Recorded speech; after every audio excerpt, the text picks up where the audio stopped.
오늘 주일 예배 오신 여러분 주님의 이름으로 사랑합니다. 아멘. 우리 옆에 분과 반갑게 인사합니다. 주님의 이름으로 사랑합니다.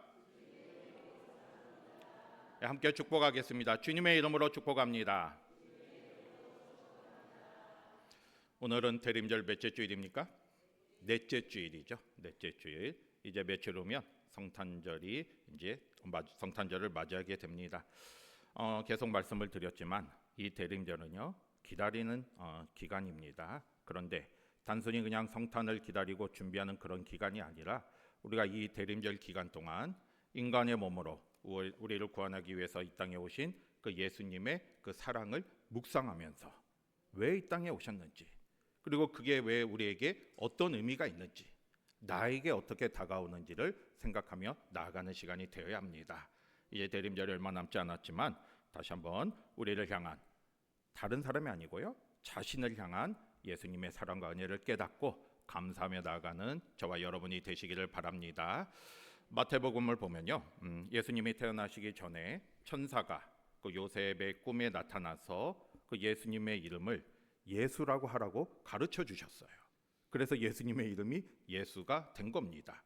그러면 그 예수라는 이름의 뜻이 무엇입니까? 자기 백성을 그들의 죄에서 구원할 자라는 뜻이에요. 예수님은 그 이름처럼, 예수라는 이름처럼 우리를 우리의 죄에서 구원하시기 위해서 이 땅에 오셨습니다. 그리고 그 일을 하셨어요. 그런데 마태복음 1장 23절을 보면요 예수님에 대한 또 하나의 이름이 나옵니다. 어떤 이름이 나옵니까? 임마누엘이라는 이름이 나와요. 임마누엘은 말 그대로 하나님의 우리와 함께 하신다는 뜻입니다. 예수님이 임마누엘로 이 땅에 오셨다는 것은 예수님께서 우리와 함께 하시는 하나님이라는 뜻이에요. 여러분, 하나님이 우리와 함께 하신다는 그 사실을 생각하면 얼마나 은혜롭습니까? 하나님이 누구세요? 천지를 만드신 분이에요. 온 우주를 주관하신 분입니다. 온 역사를 이루시는 분이십니다. 그 하나님께서 한 치 앞도 알지 못하고 불안과 염려와 두려움 속에 살아가고 있는 피조물인 우리와 함께하여 주신다는 거예요. 그것만 생각해도요 얼마나 크신 그 사랑을 느낄 수 있습니까? 예수님은 이 땅에 임마누엘로 오셨고 임마누엘의 삶을 사셨습니다. 외로운 자의 친구가 되셨고요, 아픈 자의 치료자가 되셨고요, 우는 자와 함께 우셨고 기뻐하는 자와 함께 기뻐하셨습니다. 그리고 지금도 우리와 함께하여 주셔요. 우리가 말 못할 어려움이 있고 힘든 일이 있을 때 주님은 우리에게 찾아오셔서 우리를 안아주시고 또 함께 하신다 말씀하십니다. 우리와 함께 하시는 임마누엘의 하나님, 임마누엘의 주님을 바라보면서 더 감사하며 나아가는 저와 여러분이 되시기를 바랍니다. 그런데 예수님께서 임마누엘로 오신다는 것은요 이미 예수님께서 태어나기 수백 년 전에 구약에서 예언되어 있던 말씀이에요. 그 말씀이 우리가 방금 봉독한 이사야 7장 14절 말씀입니다. 저는 오늘 이 말씀을 통해서요 하나님이 주시는 뜻을 깨닫고자 합니다. 하나님께서 왜 우리에게 임마누엘의 약속을 주셨을까? 그 상황을 깨달아요. 그 상황을 우리가 살펴보고, 그러면 임마누엘의 약속이 우리에게 어떤 의미가 있는가? 이거를 오늘 말씀을 통해서 같이 깨닫기를 바랍니다. 그래서 저와 여러분 모두에게 이 임마누엘의 약속이 다가오셔야죠. 다가오시고 그 약속을 붙잡고 나아가는 저와 여러분이 되시기를 바랍니다. 오늘 말씀의 배경은요 남유다의 아하스 왕 시대였습니다. 아하스 왕. 그런데 그 당시에 국제 정세가 매우 불안한 시대였어요. 왜냐하면 그 당시에 최강대국이었던 아수르라는 나라 들어보셨잖아요. 나중에 결국에는 북이스라엘이 아수르에서 멸망을 당합니다. 근데 이 아수르가 이제 세력을 넓히면서 주변 나라들을 위협하고 있었어요. 근데 이 아수르는 매우 강력하고 잔인한 나라였습니다. 그러니까 이 주변 나라들이 얼마나 두려워했겠습니까? 그래서 이 아람과 북이스라엘이 동맹을 맺어요.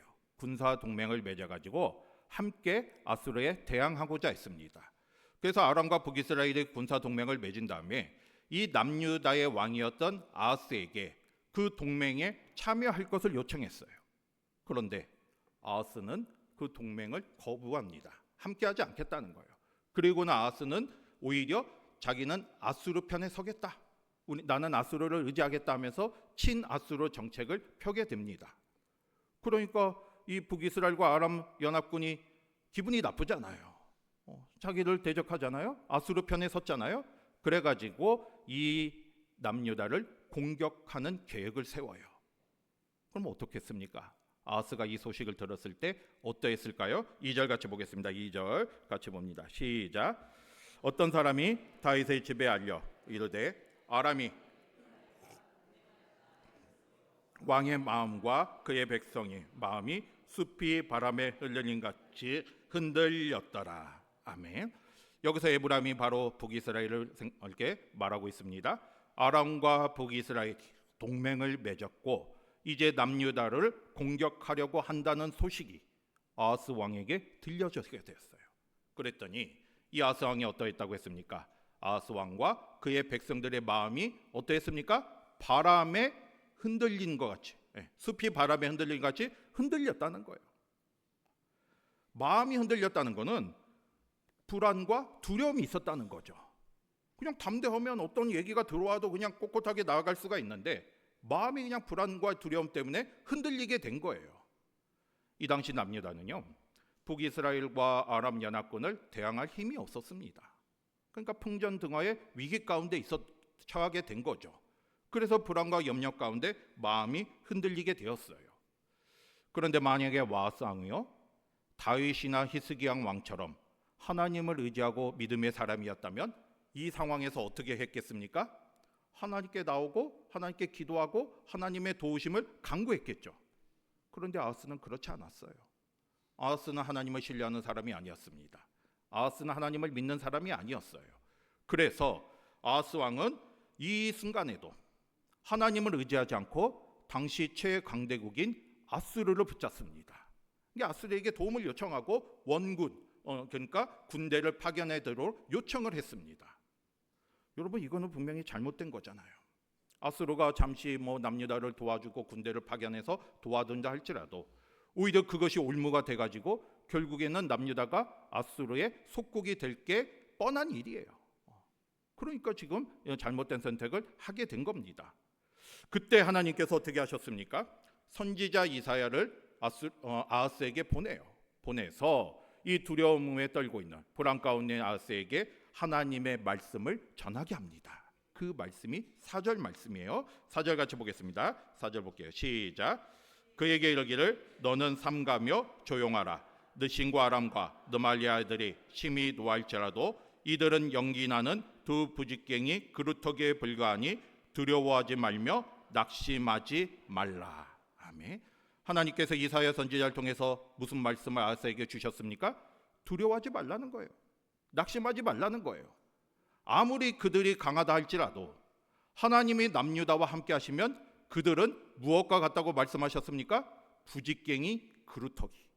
부직갱이 그루터기가 뭘까요? 우리가 이렇게 불쏘시개 이렇게 막 하잖아요. 거의 다 타고 남은 그냥 타다 남은 불씨와 같다는 거죠. 쉽게 말해서 다 꺼져가는 불씨와 같다고 말씀을 하십니다. 아무리 그들이 강하다 할지라도 하나님이 남유다와 함께 하시고 또 남유다도 하나님 편에 서게 된다면 그들은 그냥 꺼져가는 불씨와 같다 이렇게 말씀하시면서 두려워하지 말고 낙심하지 말라고 말씀하셨어요.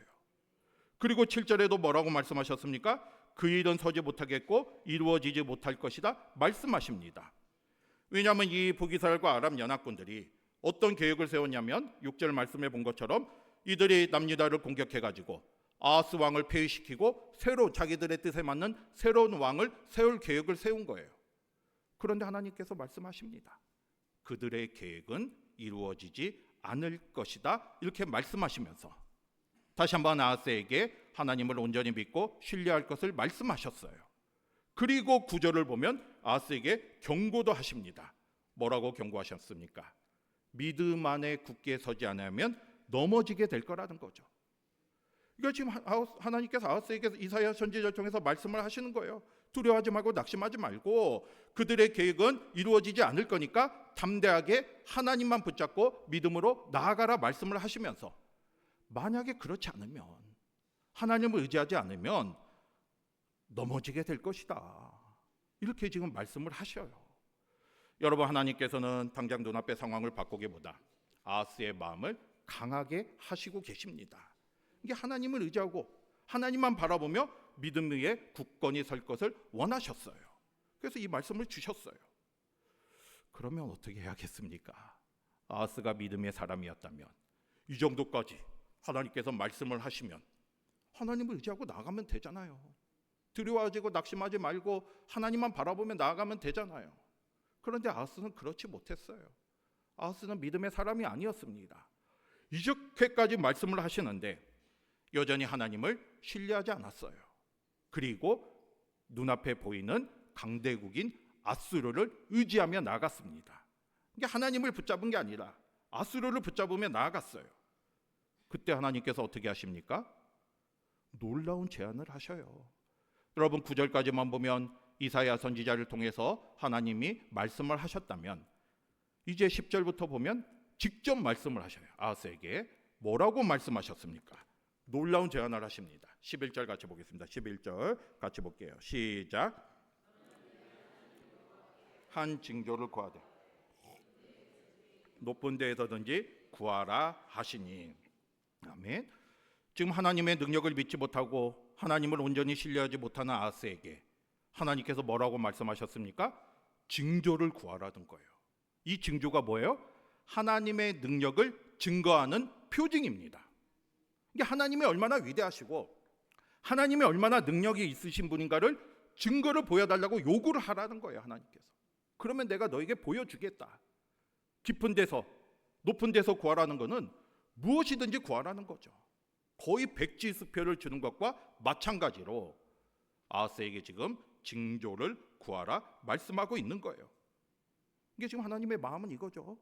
내가 지금 나를 의지하라고 계속 하나님께서 이사야 선지자를 통해서 말씀하셨잖아요. 그런데 아하스는 의지하지 않고 있습니다. 하나님의 능력을 의심하고 있습니다. 아직도 확신을 갖지 못하고 있어요. 그러니까 하나님께서 말씀하시는 거예요.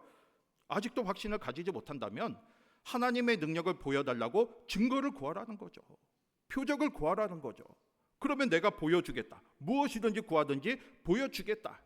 그 표적을 보고 나를 믿고 따라라. 이거를 지금 말씀하신 거예요. 얼마나 큰 은혜입니까? 여러분, 성경에 보면요, 하나님께서 이렇게 징조를 통해서 하나님의 능력을 보여주신 경우가 많이 있습니다. 왜냐하면 우리가 막 믿지 못하잖아요. 이게 사명을 받았을 때 어떨지 모르니까 하나님께서 이렇게 증거를 보여주실 때가 많이 있습니다. 모세가 부름을 받았을 때, 너는 애굽으로 돌아가서 이스라엘 백성들을 구원하여 가나안 땅으로 이끌고 가라 말씀하셨을 때 모세가 머뭇머뭇 했잖아요. 그때 하나님께서 무슨 증거를 보여주셨습니까? 지팡이를 던지라. 그래서 지팡이를 던지니까 지팡이가 뭘로 변했습니까? 뱀으로 변하는 능력을 보여주셨고요. 여러분, 기드온도 사사로 부르심을 받아서 이스라엘 백성들의 지도자가 되라고 할 때 자신이 없었어요. 이번에는 기드온이 먼저 하나님께 요청을 합니다. 표징을 보여달라 요청을 하니까 그 요청대로 표징을 보여주셨습니다. 타작마당 안에 양털 뭉치를 놓으니까 그 양털 뭉치에만 이슬이 맺히고 주변 땅은 마른 표징을 보여주셨고요. 또 반대의 표징도 보여주셨어요.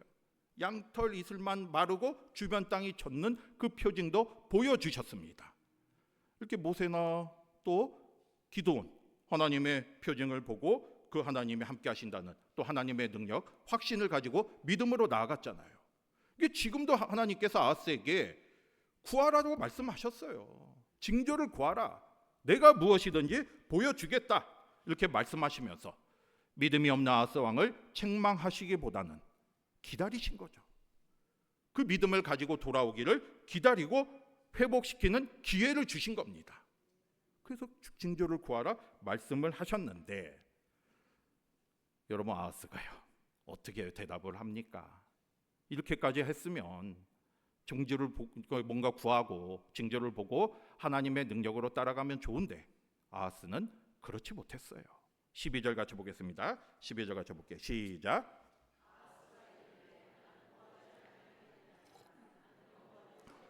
아니하겠나이다 한지라. 아멘. 표적을 구하고 징조를 구하라는 하나님의 말씀에 아하스가 뭐라고 대답합니까? 나는 구하지 않겠다. 나는 하나님을 시험하지 않겠다 대답을 합니다. 여러분, 이 말만 보면요, 마치 아하스가 믿음의 고백을 한 것처럼 보이며 주 너희 하나님을 시험하지 말라는 말씀에 순종해가지고 하나님을 시험하지 않겠다 하는 말처럼 들립니다. 그러나 아하스의 이 말은요, 신앙의 고백, 믿음의 고백이 아니라 불신앙의 고백이에요. 아하스가 이 말을 한 의미가 뭐냐면, 나는 하나님께 증거를 구하지 않겠습니다. 나는 하나님께 표적을 바랄 필요도 없습니다. 왜냐하면 나는 이미 마음을 굳혔기 때문에, 아수르를 의지하기로 이미 선택을 했기 때문에 더 이상 하나님을 의지하지 않겠습니다. 하나님의 필요가 없다는 거예요. 이게 뭐 하나님을 바라볼 이유도 없고 또 하나님의 증거를 구할 이유도 없고, 나는 아수르만 의지하며 나아가겠습니다. 이미 결정을 했고 내 마음은 굳건합니다. 이런 의미예요. 그러니까 나는 구하지 않겠다, 나는 하나님을 시험하지 않겠다, 이렇게 고백을 한 거죠. 이게 자기가 결정하고 자기가 계획한 그 계획 속에 하나님이 개입하는 걸 원치 않았어요. 계획을 바꿀 필요를 느끼지 않고 끝까지 아수르만 의지하며 나아가겠다 생각하면서 하나님의 말씀을 거부합니다. 여러분, 우리가 이 아하스가 이런 마음이 있다는 걸 우리가 어떻게 알 수 있습니까? 13절에 보면요, 이 말을 들은 이사야 선지자가 아하스를 책망합니다. 왜냐하면 정말 잘못된 모습이잖아요. 그래서 책망을 해요. 13절 같이 보겠습니다. 13절 볼게요. 시작. 이사야가 이르되 다윗의 집이여 원하건대 들을지어다. 너희가 사람을 괴롭히고서 그것을 작은 일로 여겨 또 나의 하나님을 괴롭히려 하느냐. 아멘. 이사야 선지자가 그 아하스의 대답을 듣고는요, 아하스를 책망을 해요. 그런데 아하스를 향해서 뭐라고 부릅니까? 다윗의 집이라고 했어요. 다윗의 집이라는 것은 지금 아하스 개인의 문제를 지금 말하는 것보다 이 다윗의 집은 다윗 왕조를 얘기하는 거잖아요. 이게 지금까지 이 다윗 왕조가 얼마나 잘못했는가를 지금 이야기를 하고 있는 거예요. 여러분, 이스라엘은 다윗 왕조가 하나님을 따르지 않고 그리고 또 정치를 잘못했어요. 그래서 이스라엘 백성들이 많은 어려움을 당했습니다. 주변 나라들과의 또 관계 속에서 이렇게 하나님을 의지 않고 그들의 눈치를 보다가 여러 위기를 만나기도 했습니다. 그리고 결국에는 나라가 분열이 되었잖아요. 지금 이사야 선지자는 그 이야기를 하면서 아하스에게 왜 똑같은 길을 가려고 하느냐? 지금 책망을 하는 거예요. 다윗의 집이 하나님을 의지하지 않고 자신의 생각과 자신의 계획대로 나아가다가 많은 이스라엘 백성들이 어려움을 당했는데, 지금 아하스가 하나님께서 친히 나타나셔서 징조를 구하라고 말씀하셨고 믿음을 회복될 것을 기다리고 하나님께서 기회를 주셨는데 그걸 차버린 거잖아요. 나는 하나님을 의지하지 않겠다, 그 말을 듣지 않으니까 결국에는 이 아하스의 태도는 이스라엘 백성들을 괴롭히는 것이고요, 또 누구를 괴롭힌다고 말하고 있습니까? 하나님을 괴롭히는 거잖아요. 하나님의 마음에 불순종한 거잖아요. 이거를 지금 책망을 하고 있는 거예요. 이 아하스가 이렇게 잘못된 모습으로 나아가니까 결국에는 하나님께서 이사야 선지자를 통해서 무슨 말씀을 하십니까? 바로 그 말씀이 우리가 오늘 보려고 하는 7장 14절 말씀이에요. 이렇게 해서 임마누엘의 약속이 나온 거예요. 14절 같이 보겠습니다. 14절 같이 볼게요. 시작. 그러므로 주께서 친히 징조를 너희에게 주실 것이라. 보라, 처녀가 잉타하여 아들을 낳을 것이요 그의 이름을 임마누엘이라 하시니라. 아멘. 하나님께서 이사야 선지자를 통해서 뭐라고 말씀하셨습니까? 친히 징조를 주신다는 거죠. 지금 아하스는 징조를 거부했잖아요. 나는 하나님께 징조를 바라지 않습니다. 나는 받을 필요가 없습니다. 이렇게 말씀하시니까 친히 주신다는 거예요. 그리고 뭘 주셨어요? 처녀가 잉태하여 아들을 낳을 것이니 그 이름이 임마누엘이라 하리라, 이렇게 약속하셨어요. 아하스는 하나님의 징조를 거절하셨지만 하나님은 친히 징조를 주셨습니다.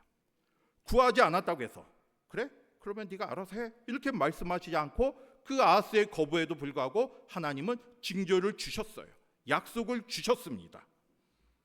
여러분, 왜 그렇겠습니까? 아하스가 분명히 징조를 거부했잖아요. 나는 받을 필요가 없습니다. 거부했는데 왜 하나님께서는 친히 징조를 주셨겠습니까? 그리고 그 징조도 다른 징조도 아니고요, 처녀가 잉태하여 아들을 낳는다는 그 징조를 주셨고요. 그 이름이 임마누엘이라는 그 말씀을 주셨습니다. 왜 그러셨겠습니까? 이걸 생각하셔야 돼요. 지금까지 제가 설명한 것은 임마누엘의 약속이 나온 배경 상황을 말씀드렸는데 왜 이걸 이렇게 주셨을까? 원하지도 않았는데, 받지 않아도 된다고 했는데 왜 이 말씀을 주셨고, 또 그 징조도 다른 약속도 아니고 다른 말씀도 아니고 처녀가 잉태하여 아들을 낳을 것인데 임마누엘 하리라, 이 약속을 주셨겠습니까? 이거를 생각하셔야죠. 저는 이 말씀을 묵상하면서 이 임마누엘의 약속을 통해서 하나님의 변하지 않는 사랑과 그리고 신실하심을 깨닫게 되었습니다. 변하지 않는 사랑이라는 것은 우리를 향한 하나님의 사랑은 변하지 않아요. 그리고 하나님이 하신 약속은 반드시 이루어 주십니다. 여러분, 여기서 14절에서 하나님께서 지금 아하스에게 임마누엘의 약속을 하셨잖아요. 이거는 아하스 개인에게 주신 약속이 아니에요. 아하스 개인에게 주시는 위로의 말씀이 아니라 이거는 누구에게 주시는 말씀입니까? 다윗 왕조에게 주시는 하나님의 말씀이에요. 13절에 다윗의 집이라고 언급이 되었잖아요. 그러니까 이 말씀은 다윗 왕조, 아하스 개인을 넘어서 다윗 왕조에게 주시는 하나님의 약속의 말씀입니다. 여러분, 하나님께서 다윗과 무슨 약속을 하셨습니까? 예전에 다윗 언약이라고 하잖아요. 우리가 다윗 언약이라고 하는데 하나님께서 다윗과 아주 귀한 약속을 하셨어요. 언약을 맺었어요. 무슨 언약을 맺었습니까? 다윗 언약이 뭐예요? 하나님께서 다윗에게 내가 내 왕위가 영원히 견고히 서리라 약속해 주셨고요. 또 내 후손에서 메시아가 태어나게 될 것이다 약속해 주셨습니다. 이게 다윗 언약이에요. 그런데 하나님께서는 지금 아하스가 비록 하나님을 의지하지 않고 하나님의 개입을 거부했지만 이 다윗 언약이 이루어지기 위해서는 하나님이 거기에 개입을 하셔야 돼요. 지금 남유다를 구원을 하셔야 합니다. 그래서 지금 하나님께서 직접 친히 나타나실 것이다, 함께하여 주실 거다 말씀해 주고 있는 것이고요. 이 임마누엘의 약속은 이 아하스가 비록 한 사람이 불신앙했지만 하나님의 구원 계획은 변동이 되지 않는다는 걸 보여주고 있는 말씀이에요. 아하스 왕이 결국 불신앙했지만 이스라엘 전체에 대한 하나님의 약속은 반드시 이루어짐을 보여주고 있는 거예요. 여러분, 하나님께서는요 우리에게 많은 약속을 하셨잖아요. 그 약속은 절대로 변하지 않습니다. 어느 한 사람이 잘못했다고 해서 그 약속이 취소되는 게 아니라 하나님은 그 약속을 이루어 가시는 거예요. 지금도 아하스가 하나님의 그 징조를 거부하며 하나님이 함께하는 걸 거부했지만 하나님은 내가 친히 너와 함께할 것이다 말씀하시면서 또 이스라엘에게 역사하여 주시고 그 하는 반드시 그 다윗과 했던 언약을 이루어 주실 걸 보여주고 계신 거잖아요. 하나님의 언약은 반드시 이루어짐을 믿으시기를 바랍니다. 그런데 하나님께서 아하스에게 하신 임마누엘의 약속은요 사실은 두 가지 의미를 동시에 가지고 있어요. 하나는 당연히 은혜의 말씀이 되겠죠. 여러분, 제가 여기서 하나님께서 여러분과 함께 하십니다 선포하면 여러분 마음속에 어떤 마음이 드십니까? 기쁘세요? 기쁘셔야죠. 하나님이 나와 함께 하신다는 그 자체가 은혜가 돼야죠. 감격이 돼야죠. 그러니까 하나님이 함께 하신다는 임마누엘의 약속은 하나님을 믿는 사람에게는 기쁨의 말씀이 되는 거고 위로의 말씀이 되는 것이고 구원의 말씀이 되는 거예요. 그런데 이 말씀은 동시에 경고와 심판의 의미도 담겨 있습니다. 그렇잖아요. 지금 아하스가 나는 하나님 거부합니다. 난 하나님을 따르지 않습니다. 나는 아스로를 의지하며 나아가겠습니다. 이렇게 말했을 때 나는 너와 함께 하겠다. 나는 너의 삶에 개입하겠다. 이렇게 하나님께서 말씀을 하시는 것은 아하스의 입장에서는 뭐가 되겠습니까? 부담이 되겠죠. 하나님이 나를 지켜보고 계신다는데 나는 하나님을 떠나서 살아가고 있는데 하나님이 너와 함께 하겠다 이렇게 말씀하시는 건 하나님을 믿지 않는 사람들에게는 부담과 두려움이 되는 거예요. 그러니까 하나님이 함께 하시는 이 말씀은 내 믿음이 어떤가에 따라서 다르게 들리게 돼 있어요. 내가 온전히 하나님을 의지하고 내가 하나님의 은혜를 사모하고 또 하나님의 소망하며 나아간다면 하나님이 너와 함께 하신다는 것은 당연히 나에게 기쁨이 되고 구원과 위로의 말씀이 되지만, 그렇지 않으면 두려움이 되는 거죠. 하나님이 나를 지켜보신다는데, 나는 막 죄 가운데 살아가고 마음대로 살아가는데 하나님이 함께하여 주신다는데 얼마나 부담이 되겠습니까? 마치 빛을 사랑하는 사람이 그 빛이 다가온다면 빛을 좋아하는 사람에게는 빛이 따뜻하고 안전한 장소가 되지만, 어둠을 사랑하는 사람에게는 그 빛이 불편하고 두려움이 되는 거잖아요. 여러분, 하나님이 우리와 함께 하십니다. 이 말씀이 우리에게 어떻게 다가오십니까? 저와 여러분에게 정말로 은혜의 말씀이 되기를 바랍니다. 분명한 사실은요, 하나님이 우리에게 함께 하신다는 이 약속의 말씀은 우리를 정죄하고 부담을 주기 위해서 주시는 말씀이 아니라, 우리가 온전히 하나님을 믿고 의지하며 나간다면 언제나 하나님이 함께 하신다는 이 말씀은 은혜의 말씀이 되는 거고, 우리를 향한 하나님의 사랑의 말씀이에요. 이 말씀을 붙잡고, 이 약속을 붙잡고 끝까지 믿음으로 나아가시길 바랍니다. 그러면 왜 하나님께서 이 징조를 친히 보여주시면서 다른 징조도 아니고 처녀가 잉태하여 아들을 낳을 것인데 그 아들의 이름을 임마누엘이라 할 것이다, 이 약속을 주셨겠습니까? 여러분, 처녀가 잉태하여 아들을 낳는다는 거 인간의 생각으로, 인간의 힘으로 가능한 일이겠습니까? 절대로 불가능한 일입니다. 불가능한 일이에요. 이게 하나님께서 이 말씀을 하시는 것은 오직 하나님만 하실 수 있는 것을 지금 보여주신 거예요. 그리고 아스로 하여금 이 구원은 하나님께 있다는 것을 지금 선언하고 있는 말씀이에요. 지금 아스가 하나님을 온전히 믿지 못했잖아요. 표적을 보여준다고 해도 나는 필요 없다, 나는 눈에 보이는 강한 아스로를 의지하겠다, 지금 그렇게 나아가고 있잖아요. 그 아스로 하여금 하나님께서는 인간의 생각을 뛰어넘는 걸 하실 수 있는 분이다. 불가능을 가능케 하시는 분이다. 인간의 힘으로 할 수 없는 어떠한 문제도 하나님이 함께 하시면 하실 수 있다는 그 표징을 보여주신 거예요. 그걸 말씀하신 거예요. 그리고 더 나아가서 이 약속의 말씀은 하나님께서 앞으로 이루실 구원, 우리를 위한 구원 계획을 미리 보여주시는 말씀입니다. 여러분, 처녀가 잉태하여 아들을 낳는다는 거 인간적인 생각으로 불가능한 일이지만 예수님이 그렇게 태어나셨잖아요. 우리는 이미 결과를 알고 있어요.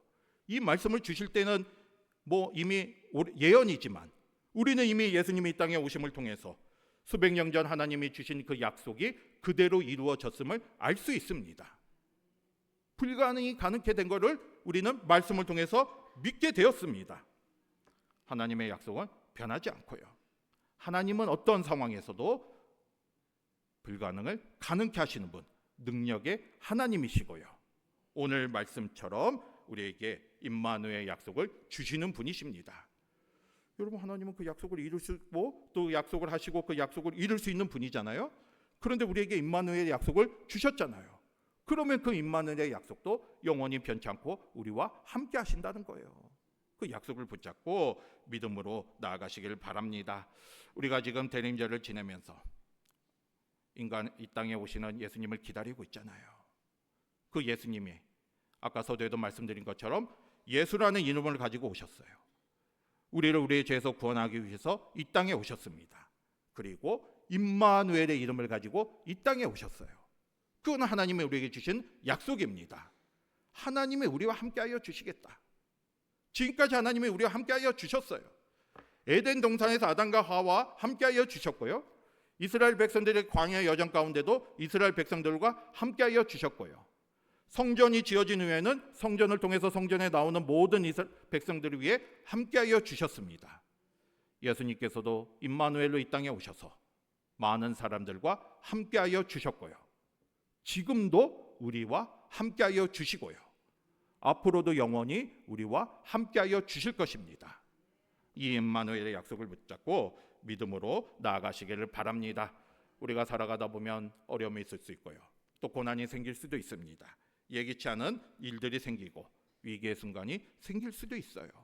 그럴 때 아스와 같이 인간적인 계산과 눈에 보이는 세상적인 힘을 의지하지 마시고 지금 그런 삶 가운데 하나님의 임마누엘의 약속을 주신 거잖아요.